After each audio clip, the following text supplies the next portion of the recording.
Hello and welcome to the Sound Talk podcast. I'm Stephen Kerrison. I run Tall Trees Audio Mastering here in Liverpool. I'm also in Liverpool.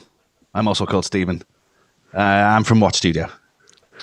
Sound Talk is a podcast where each episode we, the Stevens, it's terrible, isn't it? We'll be chatting to a special guest who we respect and admire about their journey into audio, their approach, working practices, and all things to do with sound. Today's guest is a musician, a well-travelled DJ, and an owner-operator of Ballagroove Studios in the Isle of Man. It's Gyp Buggane. Hello. Hiya. How you doing? I'm all right. How are you? Good. Very well, thank you. Yeah, bearing up. So we don't usually do a particularly kind of linear journey through through people's careers and stuff like that, because it's not generally hugely interesting. But in your case, I think it really is. I think your kind of story of how you started Ballagroove and when you started it and why you started it, I think is really, really interesting. So would you mind, in a nutshell, just talking us through the point where you decided, right, I'm going to start a studio, and just take us through how that all got going? Yeah, certainly. It was 9 years ago. Prior to starting the studio, I'd always, recorded since being a kid, on 4-track tape, 8-track tape, and so on, and then onto computers. And I'd recorded a fair few bands, and we ran a local label, and we'd released, 40 or 50 albums over the years. Not all, I hadn't recorded all of them, but I'd recorded a lot of them. And I was working in a normal job, and I just got to the point where I was getting older and just didn't want to do it anymore, really. And tried to work out what I wanted to do. And obviously, the thing that kept coming up was I wanted to do music. I've never been a madly proficient musician, or prolific musician, so I wasn't going to go down that route. And I'd always enjoyed recording and working with people. So I thought, right, I'll have a go at a studio. So somewhere came up for rent, and I bought a few extra bits that I needed, and started off with no business plan, no idea if there was enough work and how to set your prices. No idea, basically. No idea at all how to actually do it. I knew how to record a band, but that was it. That I went into it with just that and no business knowledge at all, really, which was precarious to start off with. 2 months after leaving my job, we found out we were having our first kid. So with no income and a kid on the way, it kind of puts I can't remember the saying, but it makes you work, so I had to make it work somehow. So The fear of God in you? Yeah, well, it absolutely did, really, because I'd sworn blind I wasn't going to go back to having a normal job. I wanted to be self-employed. I'd always wanted to be. So you just had to make it work. And then from the off, I kind of imagined I'd be recording bands that I really love the style of music, and, it would be, like a dream studio. And, you just spend all day recording bands and mixing, and then reality hits and you realise, especially on the Isle of Man, because it's only a relatively small place, you've got to spread your net a bit wider, so within a year I realised I was going to be recording everything, every style of music imaginable, and spending a lot of time on the running of a studio, the admin and, everything you have to do aside from actually the nuts and bolts of recording and mixing. And it went well, really. It kind of took off, not in a big way. I don't earn a fortune, but earn enough to get by, and love what I'm doing. And I'd recommend it to anyone. Do what you love, if you can, or if you can't, make it work somehow. Yeah, I imagine that drive, that hunger of just like, I've just got to make this work. Like, that must have made decision making like relatively easy, I guess. Yeah, I mean, you use what you've got. I mean, obviously, you kind of dream of having a massive 128 channel Neve desk and all the best preamps in the world and everything, and then you can't afford that kit. So you work with what you've got, and I've always enjoyed doing that. I mean, as we all know, brilliant records have been made on 4-track tape, 2-track tape, with basic microphones. There's, it's how you use kit that matters, really. So I made do with what I had. I got some nice Adams speakers for monitors. That was my biggest investment, really. I own a couple of really nice microphones, because obviously you've got to be able to record vocals well and acoustic guitar and stuff like that. So I wanted a couple of good mics. So that was the investment that went into it. I already had a computer and a desk. And then, yeah, really, it just went from there. And, you get your own working method. I watched, I kind of, even though I'd already done a lot of recording, I still knew there was a lot to learn, to get good at it, or get to proficient. So I watched a lot of stuff on YouTube and enrolled on a few online courses, and really self-taught. And I had a very good friend of mine, Ian, down in Brighton, who helped me out a great deal. He's a lot more experienced, so like the nuances of compressors and stuff, he was able to really help me out on and give me a lot of advice in that. So I think it's if you work somewhere like I do, where I spend quite a lot of my time on my own, and you're on an island where there isn't a lot of people who do what you do, or wherever you are, really, it's good to buddy up with other studios and, and other people who do what you do, because, you learn from everyone. Everyone does it slightly differently and has their own little tricks and tips and experiences.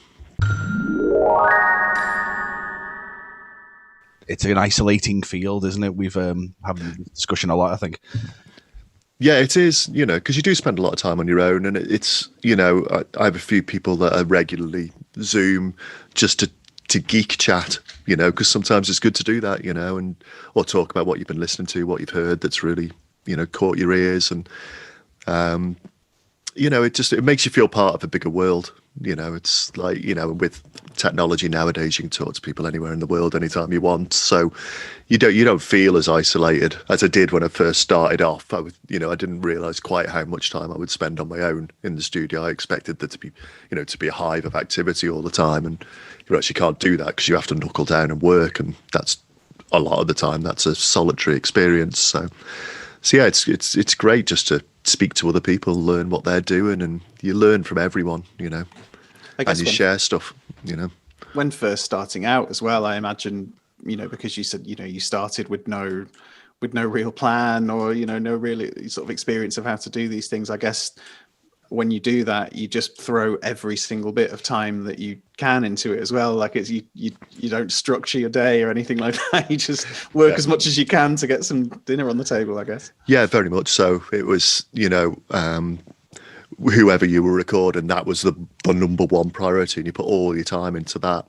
And I probably spent, I don't know, a year or two working like that before I started. There's certain things happen, isn't there, where you kind of go, actually, I need to do this better. The business side of it, the recording side, you find your flow and you find your techniques, and you find what works, and then you watch stuff and you try that and you learn, and you gradually get better and more idiosyncratic in the way you work. But from the business side of things, of running a studio, yeah, you realise there's certain things you have to do, and then you don't like doing them. No one likes sitting doing accounts and stuff like that. So you learn how to do it a bit better and a bit quicker, and so you develop some systems and, get everything up running, so you spend as little time on that side of things as possible. It's that kind of saying that do the things you don't want to do so you can do the things you do want to do, So the business side of it really has to operate well, or it can take up an awful lot of time. And of course, you don't get paid when you're doing the business side of things. You only get paid when you're working on music. So the less time you can spend on the business, the better. So you've got to put some effort into that, definitely. And it doesn't necessarily come naturally. I'm not naturally a business person by any stretch, So, but you learn what to do, When did you open the doors to your facility? 2012. Ah, okay. So you've been doing this a while then. Yeah. Yeah, no, it's full time. This is all I do. And it does. Steve said before about Steve said before about the hours you put in. And it's still like that. I still do a lot of hours and a lot of out of hours as well, because obviously people have jobs. So most people here aren't professional musicians. They have jobs and then do music as a sideline.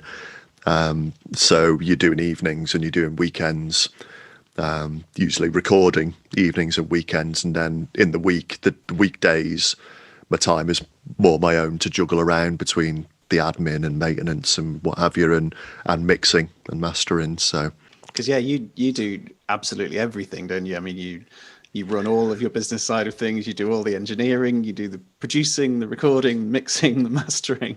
Yeah, a complete in-house operation, which is amazing. It is, and it's counter to what people advise you to do. I think you're a fan of the Six Figure Home Studio podcast as well, are you? If we talked, I've heard it. Yeah. They talk a lot about niching down and how. I mean, I think they're great. A lot of the advice they give is really solid. And I think if you're in a city, if you're in Austin or something like that, where there's studios on every street corner, it probably is a really good idea to just do, vocal tuning or just record drums or something like that. But if you live in a more rural community, you've got to do everything.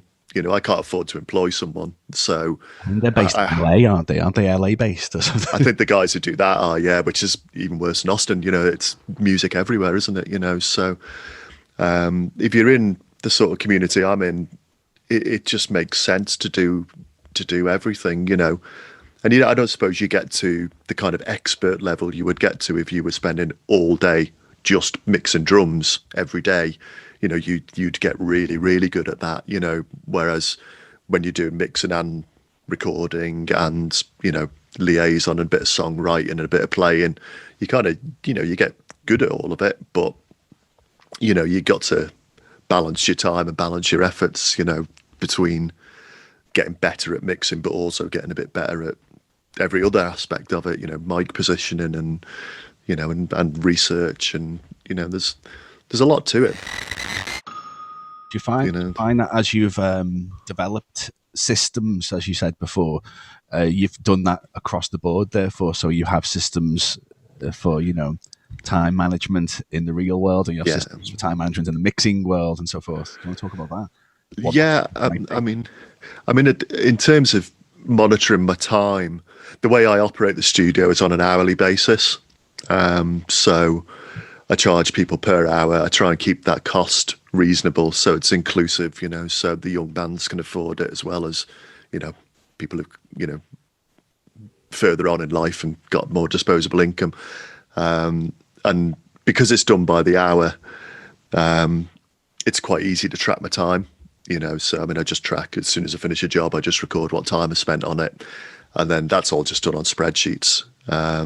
I don't use an account system or anything, it's just, I come from a bit of an IT background, so I'm quite comfortable with that side of things, I was going to ask you that. What job role did you come from, if you don't mind saying? I'd done IT, programming as a programmer, and then I kind of went into process management, so like looking at systems and processes and improving them and so on.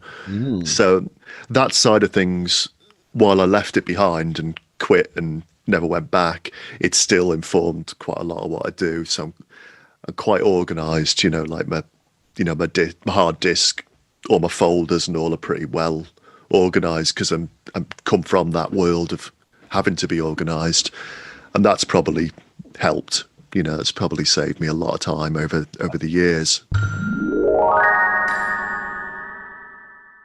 One thing that I really like to sort of expand upon a little is because you talk about being on the Isle of Man and being in like a relatively rural area with, what's the population now? It's about 80,000. Yeah, 85,000. Yeah, of which 75,000 are pension age. That's probably a slight exaggeration, but that's how it feels. Yeah. The music scene, the gigging bands is probably 300 to 400 people, maybe. Yeah. Probably at a guess, I'd say it's about that many people out of 85,000. So it's not like like Liverpool, where there's a lot of young people and a lot of young people playing music. There's a lot of, but saying that, a lot of the older people do music. And I've recorded all sorts of people doing all sorts of different music. It's nice recording cool psych bands. Obviously, that's my sort of music, and that's what I really love doing. But recording an old guy playing the accordion, and playing the songs he's loved all his life. It's when you go into it, you think, oh, this is going to be different, shall we say? But then you enjoy it, because I enjoy working with people, and whatever music it is, even though it might not be quite the music I'd listen to normally, some of it, as soon as you start working with the people and you see their passion for it, it's infectious, and I always end up loving the music at the end of it. Whatever it is, because you invest time and passion in it, and working, and you get to like, you always like the people you work with. I've been lucky in that respect. I've never had to work with anyone I didn't get on with, so that's always interesting, and I kind of immerse myself in it as well. So if a band comes in and try to pluck something out of the air, say they like Bon Jovi, say, which is something I wouldn't normally listen to or enjoy. But if they say that's what they're into, I'll listen to the stuff they're into. I always get them to give me references, of bands they love and so on before you start recording. And I'll listen to it, put it on a playlist and just have it on in the background. And you just get into it, whatever it is, you find something good in it that you can enjoy. And I'm very deconstructive about music as well. It's like, I can listen to it just for pleasure, but I can also listen to it and, you start to listen to the drums and how the drums sound and how the arrangements work and how their panning is working. And, you get threads in different genres of music where they're produced a certain way. So when you listen to something you wouldn't normally listen to, I'm kind of listening to it with that ear. How's it been done? What, why is it work? What's good about that type of music? Analysing it in that respect. And then obviously you apply that when you do the recording for the band. Yeah, we had actually, me and Steve talked about this a little while back, because I've been asked a few times now, like since, because sort of mastering records all the time, does it make you like, do you just hear records now and just go, oh God, I hate the way that sounds? Does it kind of ruin listening to music for you? And I've honestly found the complete opposite. Yeah, I'd say I found the more I understand about how music's put together, the more I can find to enjoy in it. Yeah, definitely. Because a bad recording is never going to ruin a great song. Yeah. Whereas a song which, like you said, you might not like or might not listen to for pleasure or whatever, if you can listen to it and go, I'll tell you what, though, those drums sound amazing. Absolutely. It's something to get from it, isn't it? Yeah. I mean, I don't do it some more. I did it a lot when I was starting out, that I had like a routine where I'd have Radio 1 on in the van for a week. Then I'd have Radio 2 on for a week. Then I'd have radio, whatever, and one of our local stations, for a week. Yeah. Listening to music that I would not normally listen to. But, if you listen to Radio 1 Extra and some of the stuff that's on that's so far off my radar, but you listen to it and you go, that's incredible. The production on it, I might not like the way it sounds, not like the music content, but the way they sound, you kind of go, how on earth are they getting those sounds? And then, then I'll research it, find out who the producer was and who the engineer are, what equipment they're using, and watch some of their videos. And you kind of go, all right, I've learned something new from a completely different type of music that you can then apply, because different genres, like, the way a dance musician puts their songs together is quite different to how a band puts a song together. So it might all be built up from loops and what have you, whereas, traditional rock and roll type band don't build from loops. They work in a different way. So you can always find stuff in different styles of music that is informative.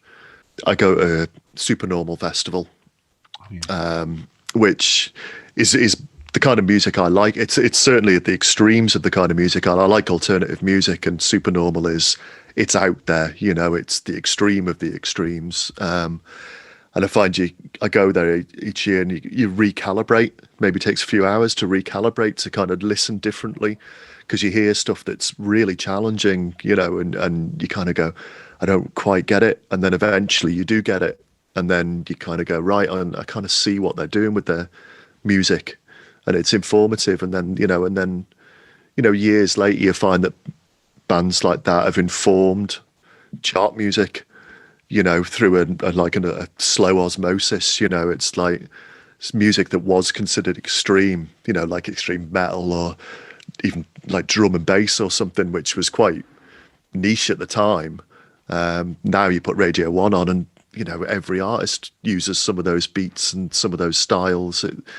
The stuff that's on the edges is where it's interesting, and that's where you learn from. You don't really learn from listening to another, I don't know, I won't mention any names. I don't like putting people down, but it's like, generic music. You don't learn much from that. You learn stuff from the more interesting things. And, and it could be the music's rubbish, but the production's brilliant. Or it could be, even if the music's great, I'm interested in that, because I like, how is it working? Why is the chorus good? Why is the chorus different to the verse? What's the bridge like? What's the transitions like? Again, I got that analytical brain that'll listen to all of that. And again, just try and learn from it, I don't write it down and analyze it. It all goes in and mills around in your head. And then again, you apply it when you're working with a singer-songwriter, say, who's like a bedroom artist. There's someone who just sits and plays their guitar at home, and they want to come in and record it, and they want to build it into a sort of radio-friendly track. It's like all of those songs you've listened to in the past inform you. You hear their chords and you go, well, if you just throw this chord in before the chorus, it'll create that suspension or whatever, or that excitement. And it might be something they've not thought of that you can bring to it just because you're 51 years of age and you've listened to a lot of music, so, you've got a large library to draw upon. So I'd encourage anyone who's an engineer to just listen to as much music as you possibly can, and don't just listen to your favorite records. Listen to records you hate and try and understand why you hate them, because if you understand why you don't like something, that's going to inform how you should do it. If you listen to, I don't know, again, I don't want to mention any names, but there's certain records you listen to that I really dislike that, but understanding why you dislike it's really powerful and really useful information. It informs your decisions. I can't wait until we've stopped recording and I can get your list of bands you hate. Well, I mean, before I went into this, like a band like Coldplay, for example, I would have said I detested, just everything about their sound and everything. But now I listen to it and I can enjoy some of it, some of their... It's by Ken Nelson, local lad. Yeah, they recorded it. In Power Street, Power Street, yeah. Totally lush recording. Template of British anthemic wimpy ballad. Absolutely. I think what turned me on that, I saw Chris Martin just play at a piano, and he did "Fix You," I think, that song, and I kind of went, "Ooh, that's really good," And then I kind of listened to it again, listened to the way it was put together, and kind of over time, you grow to respect things.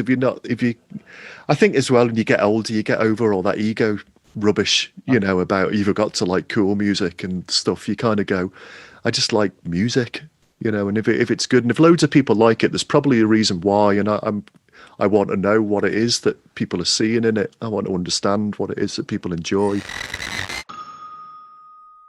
I think you were right when you said before about, like, as an engineer, you must do that, really. You how could you, because otherwise you wouldn't be able to do any.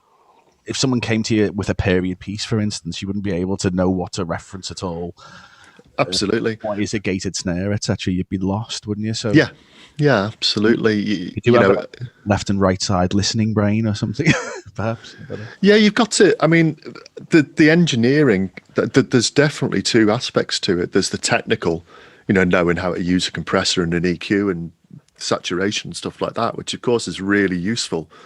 But you could know how to use all that and not have a musical brain, and you might produce really silky recordings, but the actual musical content isn't. You're not necessarily bringing out the best in the music.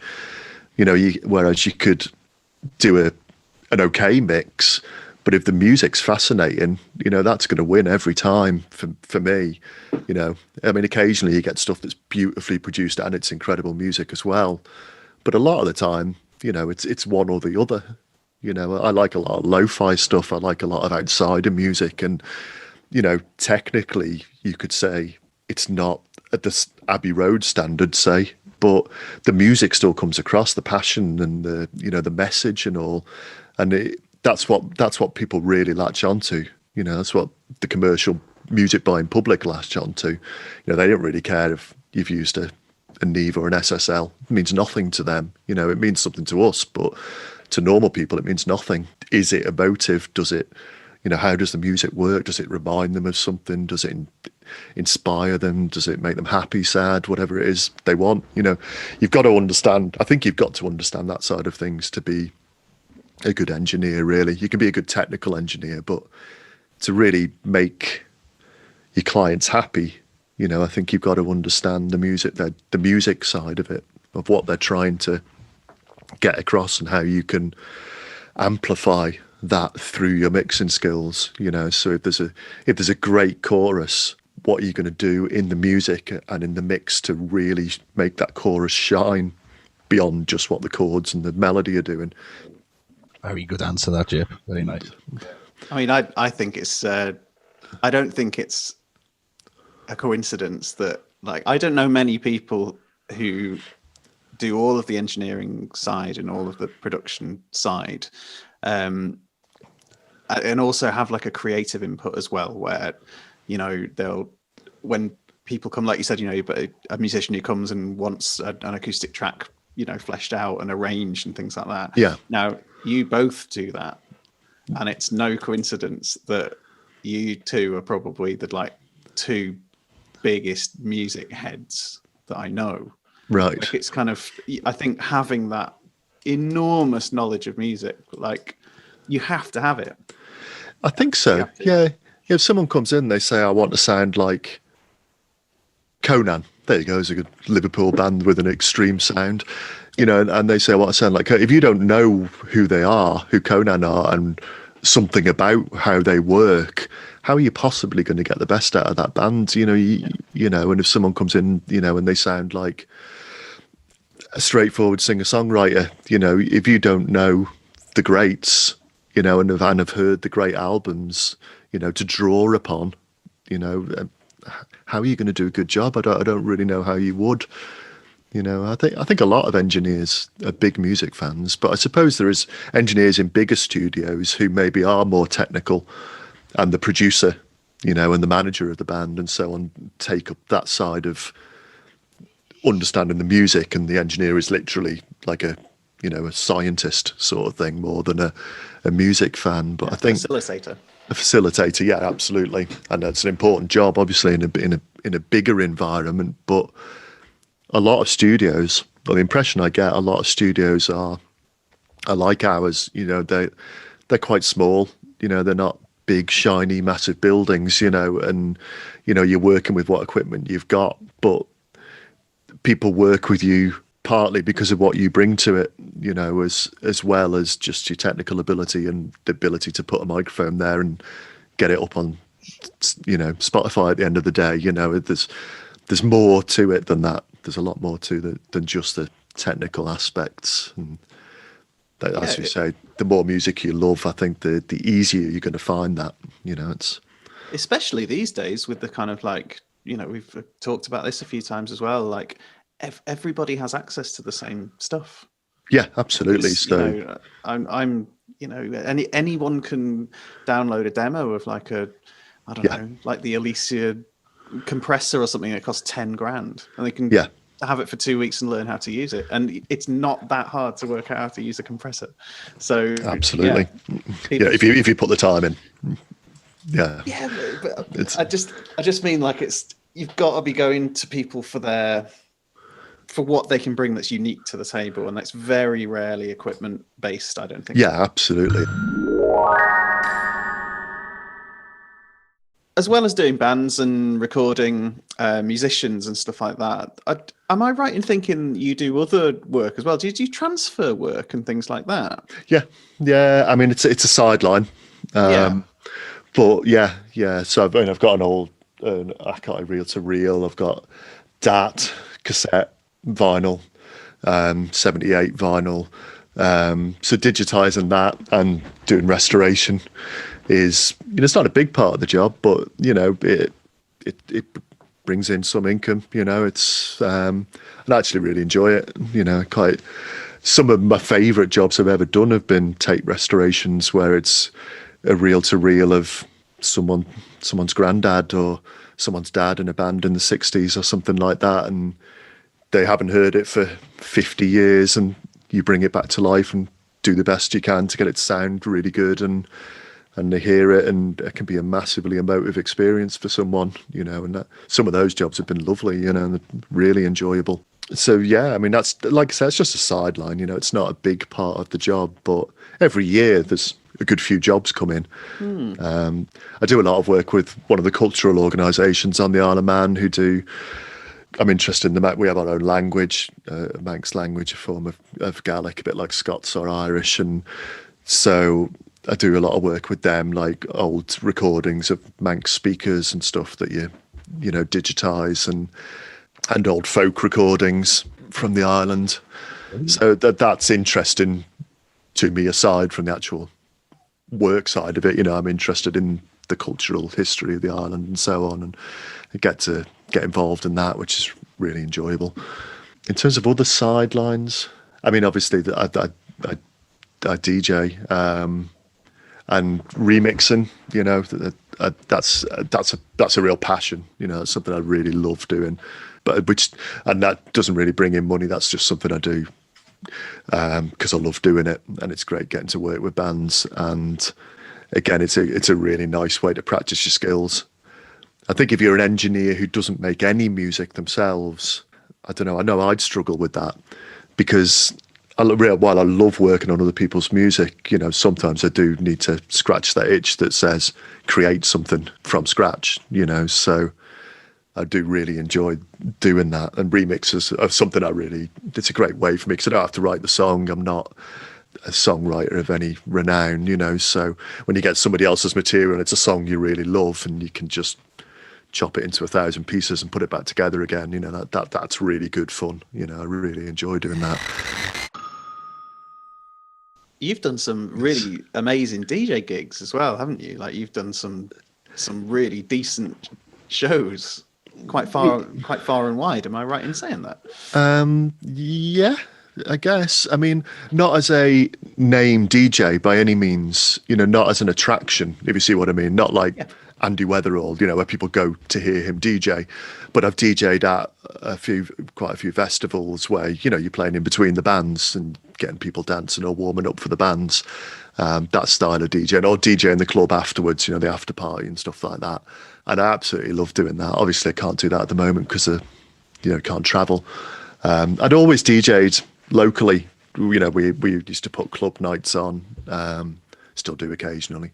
But we did that for decades, very eclectic. It was never DJ. I mean, a lot of people, when they hear the term DJ, they immediately think 4 to the floor house music, and that's couldn't be further from what I do. It's eclectic. But most of the going away and traveling and playing at festivals, that's all been through the psyche, the modern psyche scene, which, I'm a big psyche music fan. That came about by chance, really. I could tell the story if you want. Absolutely. I'll try and keep it kind of brief.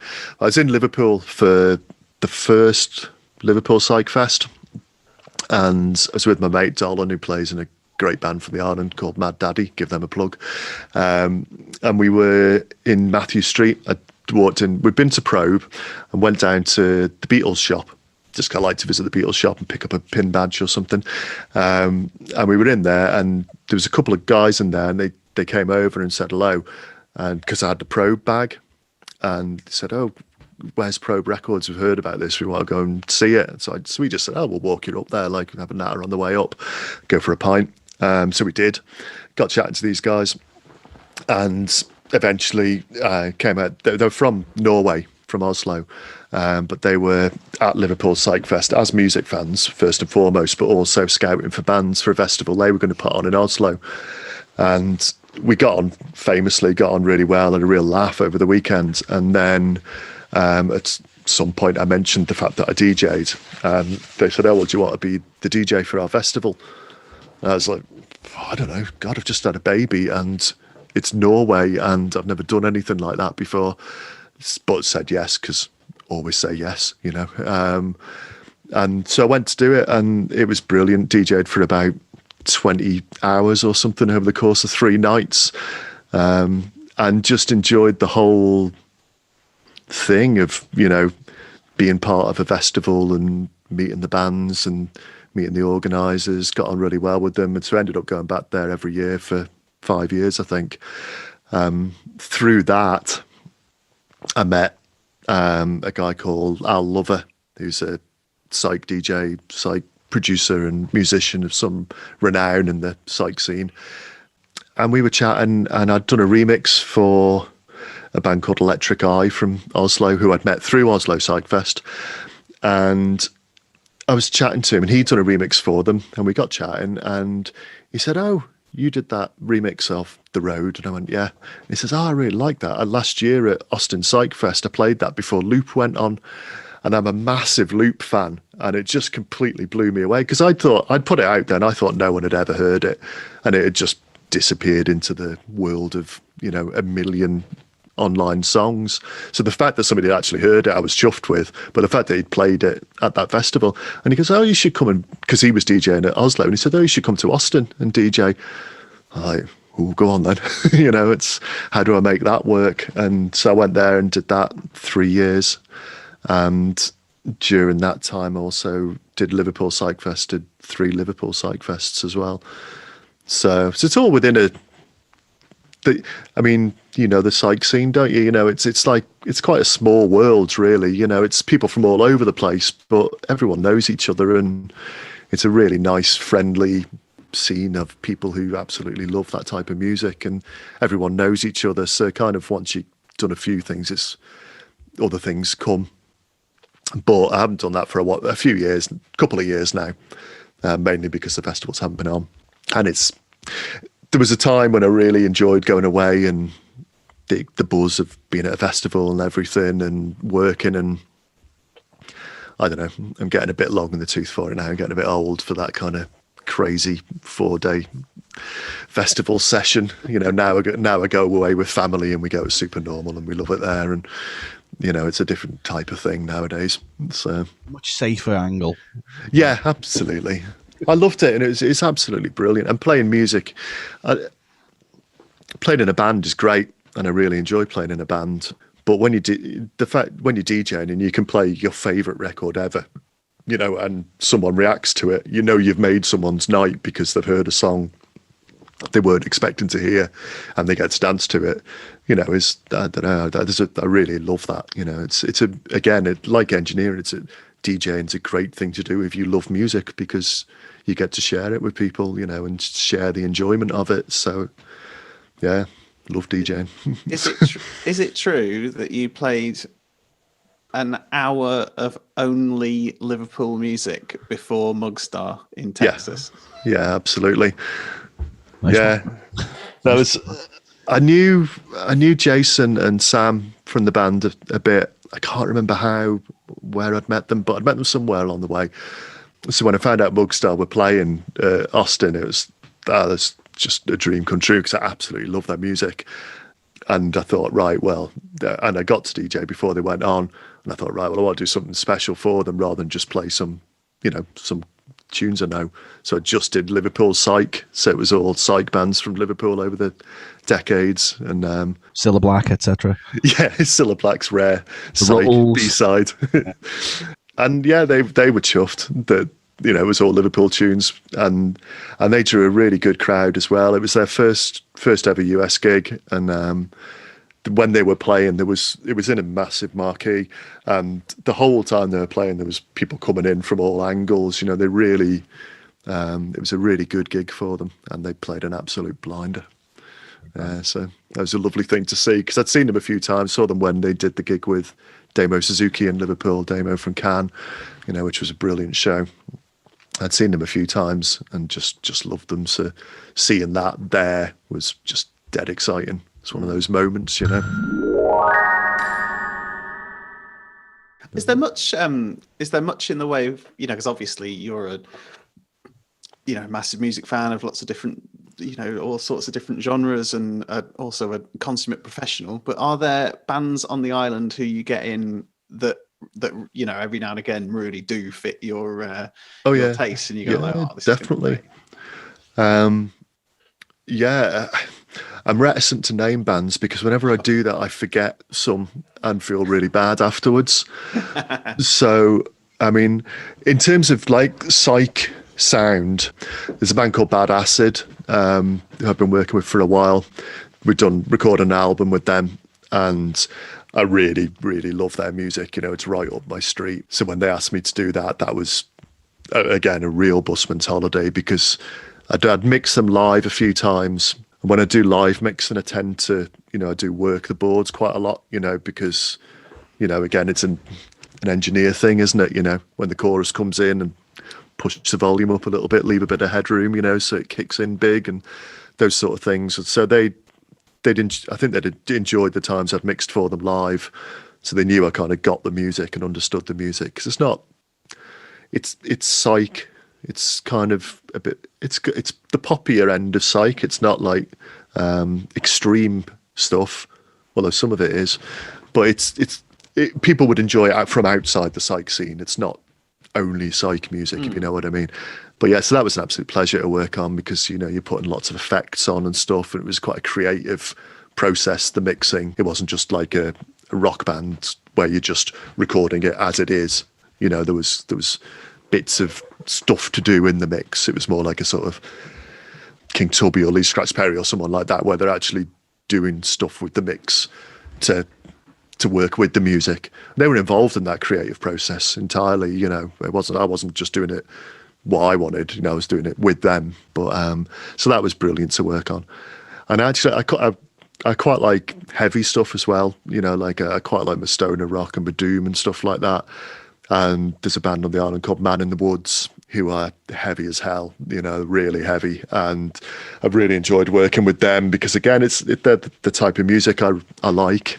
And aforementioned Mad Daddy, who do like sort of high energy punk rock and roll, sort of Stooges-ish stuff, and I really love their music. But saying that, like I say, I was reticent to name names because you'll always forget some. I mean, I genuinely enjoy all the bands I work with, and that's not being sycophantic. I genuinely do, you know. But obviously, some are a bit more towards my tastes, you know, of what I'd listen to at home. I think if you care about what you do, it's impossible not to get somehow emotionally connected to stuff you're working on. Definitely. I mean, I've said this even about mastering one single for like one band or whatever. I still get attached to it and find stuff to love in it, and I'm really proud when it goes out, you know. Yeah, well, that's because you're good at what you do, and that's because you care.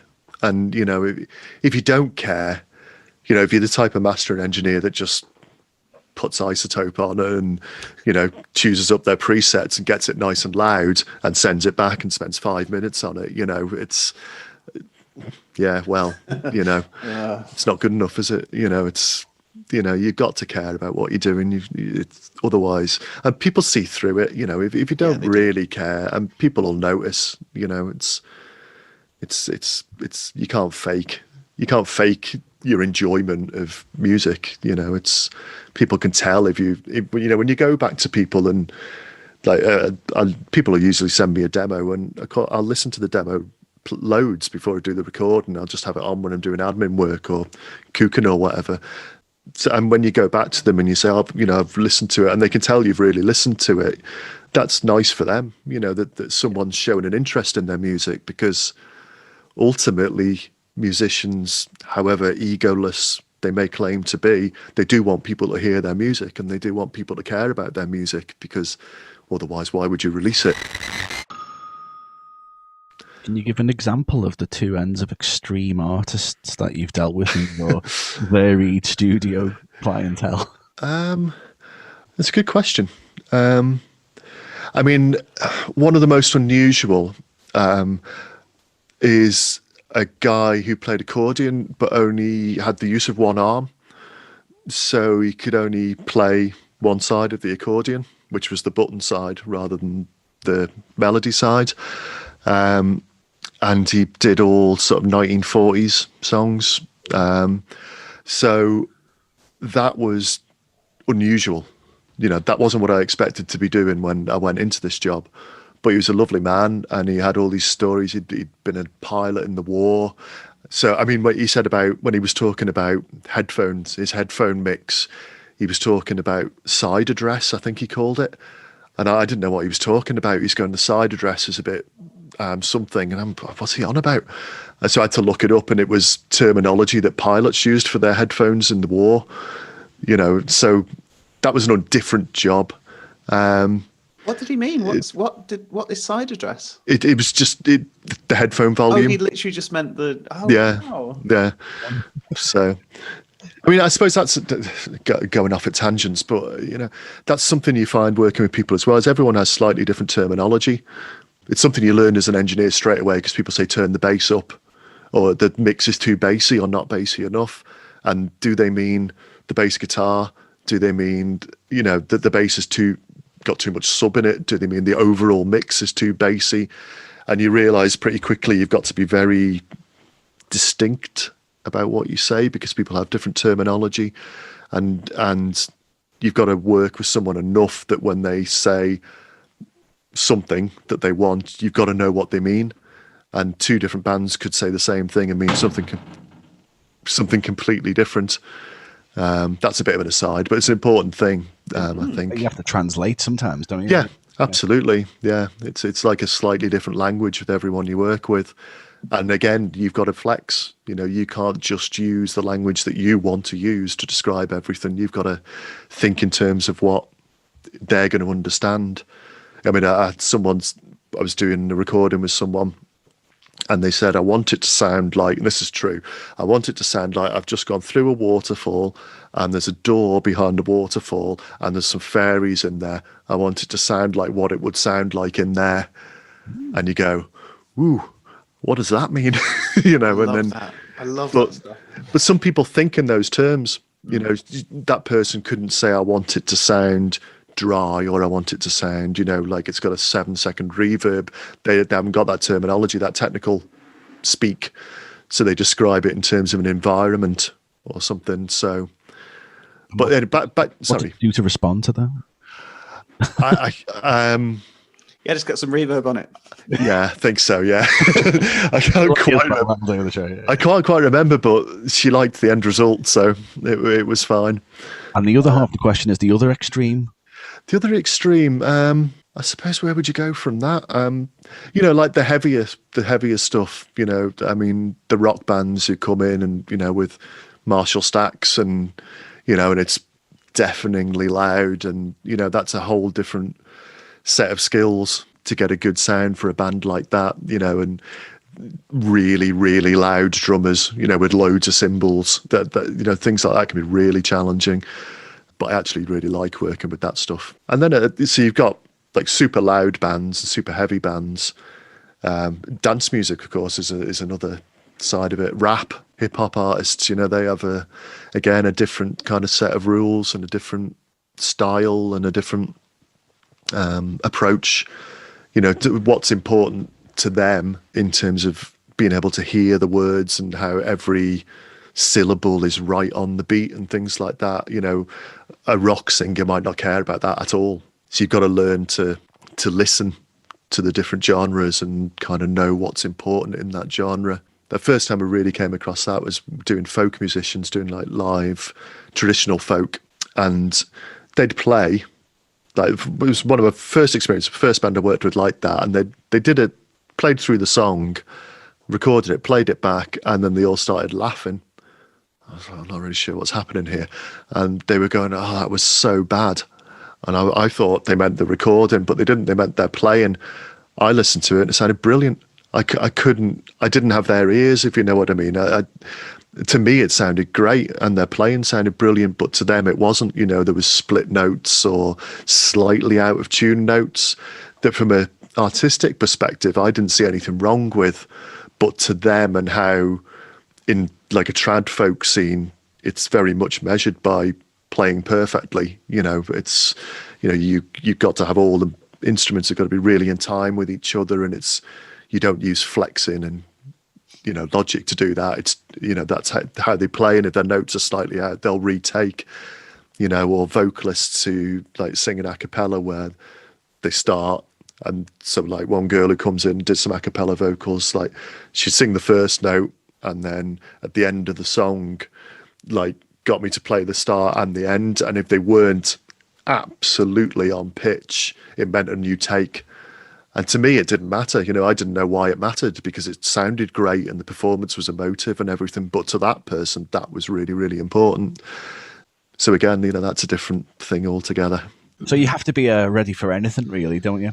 Yeah, absolutely. When I get an inquiry through, obviously I ask a few questions, so I got a bit of an idea of what they want. But until you meet up with the person and hear the songs, I have no idea what you're going to be up against. I think this is all just saying pretty much the same thing, isn't it? The adaptability and the knowledge of music and the ability to communicate with the people that you're recording in a language that they understand. Yeah. It takes such a vast amount of knowledge and a vast amount of skill.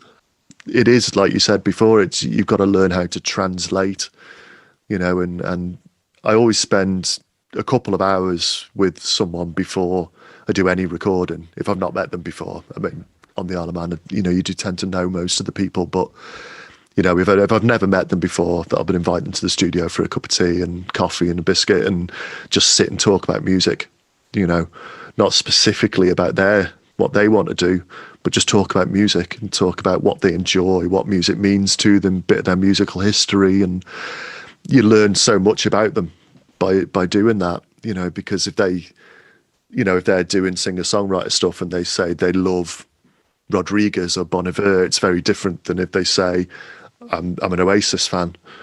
So it's good to know what they're into, because chances are they're going to want to sound like the stuff they're into, and that will inform how you position the microphones ultimately, and what room you record in, and because you'll know to get the type of sound they want, it's best to mic it up like this, or they're going to have loads of layered guitars. It's a different approach than if it's just a single guitar, which you might go, well, I'll record mid-side, so I've got a stereo field, or, which you might not need to do if there's 3 guitar parts, So, all of these things inform, that's it really, isn't it? It just informs the way you approach the session. And to coin a DJ term, you've got to read the room, right?